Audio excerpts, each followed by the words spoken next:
গ্রামে ছিল এক বোকা হাঁস। সে খুবই সরল আর সহজে সবাইকে বিশ্বাস করত। পুকুরের ধারে সে সারাদিন একাই ঘুরে বেড়াত। একদিন এক চতুর শিয়াল দূর থেকে হাঁসটিকে দেখে মনে মনে বলল, আজ তো মজার শিকার পেয়ে গেলাম। শিয়ালটি মিষ্টি গলায় বলল, ওহে হাঁস ভাই, তুমি তো খুব সুন্দর। তোমার জন্য আমি একটা গুপ্ত জায়গা জানি, যেখানে অনেক বড় বড় মাছ আছে। হাঁসটি লোভে পড়ে বলল, সত্যি? আমাকে নিয়ে চলো। শিয়াল তাকে নিয়ে জঙ্গলের ভেতর এক ফাঁকা জায়গায় গেল। সেখানে আগে থেকেই একটি জাল পাতা ছিল। হাঁসটি কিছু বুঝে ওঠার আগেই জালে পা আটকে গেল। হাঁস ভয়ে চিৎকার করতে লাগল।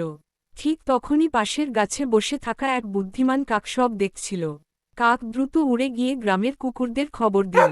কুকুরদের আওয়াজ শুনে শিয়াল ভয়ে পালিয়ে গেল। কুকুরেরা এসে জাল ছিঁড়ে হাঁসটিকে বাঁচাল। হাঁসটি লজ্জা পেয়ে বলল, লোভ আর অন্ধ বিশ্বাস আমাকে বিপদে ফেলেছিল।